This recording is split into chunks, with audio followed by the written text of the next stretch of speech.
2,4% sehari. Nanti kalau digolangkan atau buat pabrik ngomongnya dibuat apa, udah itu bohis, itu pasti bohong, karena tidak ada pabrik yang menghasilkan sehari 2%. Nggak ada, Pak. Susah, Pak. Pabrik sehari 2% keuntungan dari modalnya. Buru-buru bikin pabriknya berapa? Habis 5 miliar. Iya nggak? Produksi mesinnya berapa? Kalau pabrik air aja tuh, yang paling jualan air berapa sih? Nggak bakal ketemu, Pak. Karena harus mengembalikan modalnya awal. Oke, paham ya? Investasi, udahlah tobat dengan tobat. Tobat. Mau ada kata, nah ini kesalahan juga. Jangan terlalu percaya kalau ada kantor sama ownernya. Pertama, kalau nggak ownernya kabur. Kedua, ditangkap polisi, tetap nggak dibayar. Iya kan? Bener kan?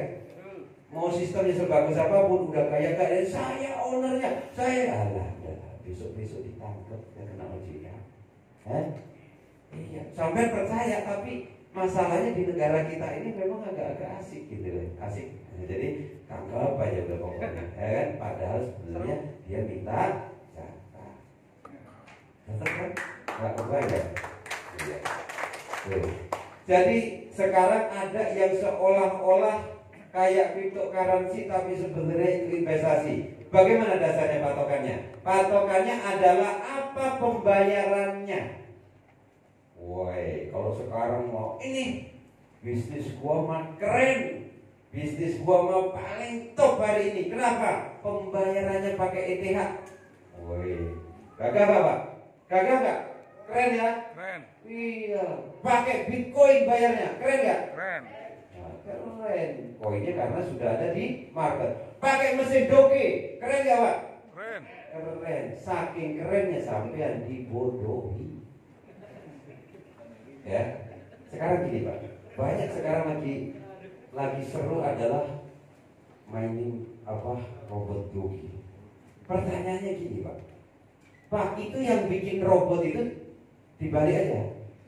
Bapak bisa nggak bikin, Bapak punya duit, ambil IT, bikin robot itu bisa nggak, Pak? Bisa kan? Bisa. Anggap itu sampean. Nah, setelah bisa, ada nggak robot itu buat ngalahin sampean? Bisa nggak? Mau nggak sampean kalah pakai robot internal sendiri? Mau? Berarti sampean pasti kalah, karena yang punya robot kan bukan sampean. Kayak gitu kok ya dimainin. Ya habis, Pak.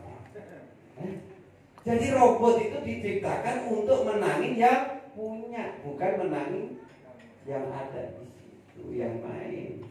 Oke, trading MT4 ada jagonya trading yang lagi ujung. Itu jago trading paling top, saking topnya sampai habis semua. Kan top. Kenapa? Itu sama. Itu candle dan apa segala macam itu hanya sebatas robot, Pak. Jadi sampean pasti kalah. Kalau kecil ya memang dapat karena volumenya berarti 1T. Kalau cuma main-main di ecek-ecek cuma buat rokok-rokok mah bisa. Kalau kaya mah enggak lah. Nah, kalau yang menang si robot, orang-orang yang sekarang lagi katanya gue lagi main trading terus sekarang bisa beli rumah, itu dia tidak main trading, tapi dia hanya mengajarkan trading. Dia dapat ringgit di saat dengan kalah atau menang. Gitu. Ya, jadi kalau ngajarin orang trading itu, kalau duitnya habis, yang ngajarin menang. Ya, kan bajingan itu, Pak. Mau lagi, Pak. Sampai hari ini gak scam. Kenapa? Karena katanya kalah sendiri, salah sendiri. Ya, itu Pak sudah lawan. Itu.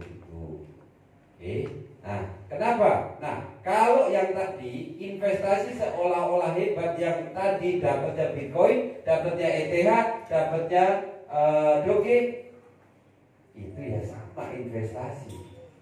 Kenapa? Karena duit sampean ditarik, dibelikan ETH.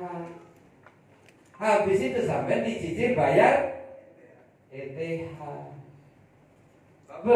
Gak bakal kuat selama tumbuhan sampean dibayar, gak ada pertumbuhan, tutup. Kekuatannya 6 bulan, 7 bulan sampai 1 tahun udah paling top banget lah. Kalau 1 tahun biasanya nggak ada omset Pak. Jadi dari awal nggak ada omset, jadi 1 tahun kuat. Ya kan nggak ada omset, jadi 1 tahun kuat. Ini sudah mau jalan 2 tahun. Kalau ini tidak volumenya, rasionya tidak benar, tutup. Sudah 19.000 bayar Pak.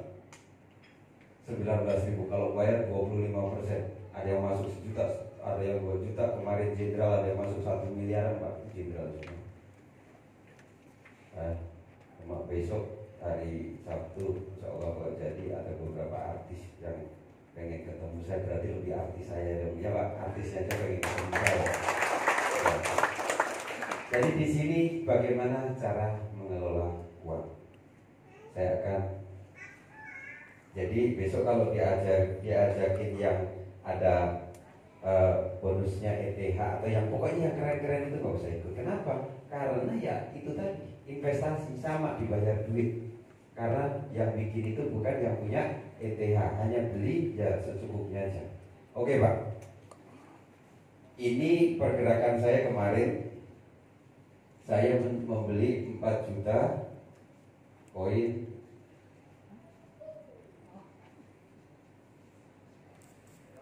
Wafes atau itu saya golang dari harga BTC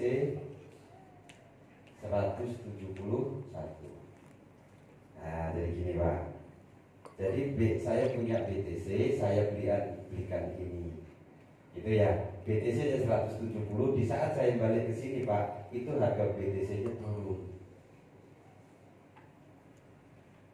Kan ini dibawa ke sini volume pasarnya, saya pindahin ke sini. Dari BTC 171 turun sampai waktu itu 151 juta. Di saat BTC saya pindah ke Wafes 4 juta ini, volumenya nggak banyak, kurang lebih di 58 ya. Karena saya akan melihat pasar di beberapa exchange. Jadi ada Yobit, ada beberapa exchange besar yang saya akan lihat volumenya berapa. Jadi saya akan paham. Karena kalau volumenya dia, jadi gini, fundamental dari exchanger itu harganya akan flat sama seluruh dunia. Betul nggak Pak? Ya. Tapi nanti tak ajarin ngerampok satu exchanger. Mau Pak ajarin ngerampok mau Pak? Lo timbang dirampok? Udah tak ajarin ngerampok? Nggak ngerampok sih sebenarnya, ya jual beli tapi agak ganas sedikit aja. Timbang Bapak dirampok mulu, mending ngerampok bareng-bareng saya. Jadi gini Pak.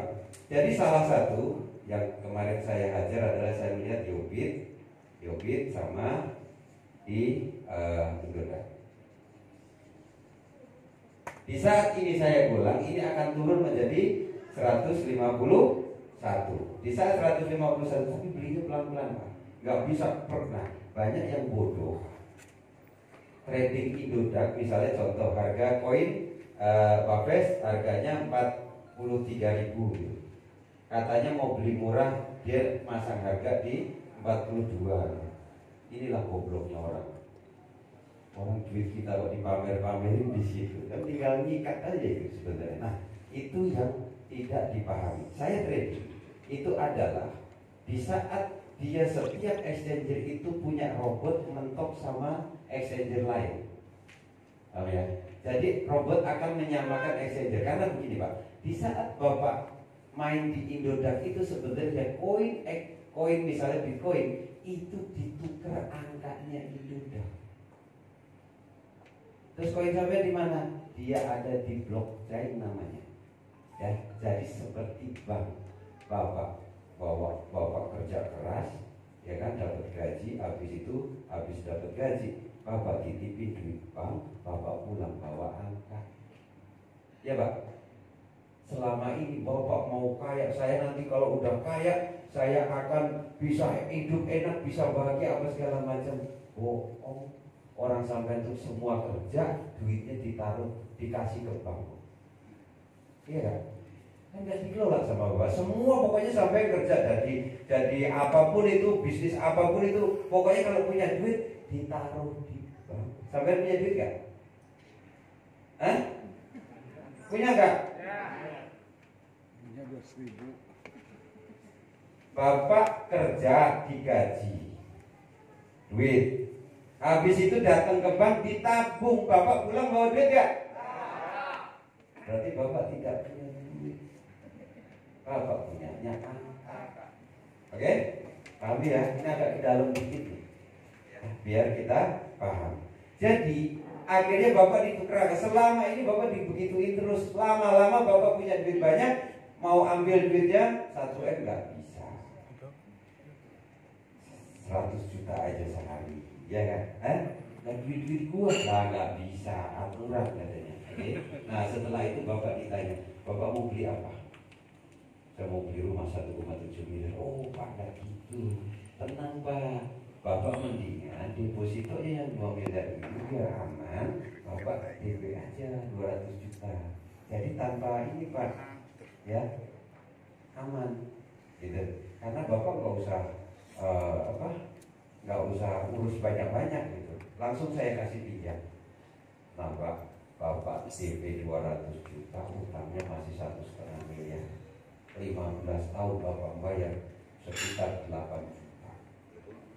Kalau dihitung-hitung 3 miliar, gobloknya kita nggak sadar duit kita, ya kita ngomong cuma utang, kalau utang duit kita bayarnya 2 kali lipat, gila nggak kita itu?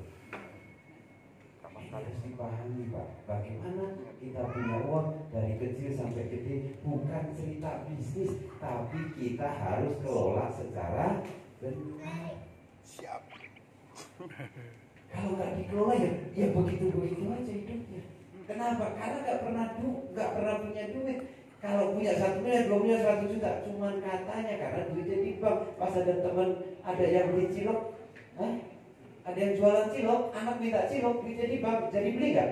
Enggak. Ini yang harus kita pahami ke dalam sedikit supaya kita paham. Oke Pak. Jadi caranya begini Pak. Karena saya beli 4 juta, dia naik menjadi 17.000, sekitar 600.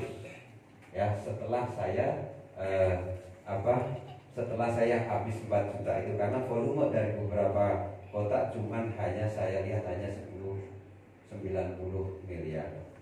Jadi saya tembak dulu, saya tambahin dengan 58 M, berarti di sini ada sekitar 148 M, dan otomatis harga di pasar koinnya, karena saya borong berarti koin naik. Oke. Setelah koin naik Pak, setelah koin naik, BTC turun, yang ini ganti naik Pak, ini naik. Akhirnya saya diemin, karena pasar akan melihat dari tiktokan sebuah pergerakan. Tapi belinya nggak boleh langsung ya Pak, nggak ada beli langsung 58 M, nggak ada. Saya butuh waktu sekitar 4 jam ini untuk membeli ini. Jadi gini, jangan punya duit 50 M ditaruh di atas 50 M, jadi ganjel sama dia. Orang dia ganjel bukan pakai duit, kita kan beli pakai duit. Kalau exchange ganjel kan cuma pakai angka. Oke ya? Nggak ngerti nggak apa-apa, tapi agak paham sedikit aja yang penting. Nanti gampang. Kalau udah punya duit gampang.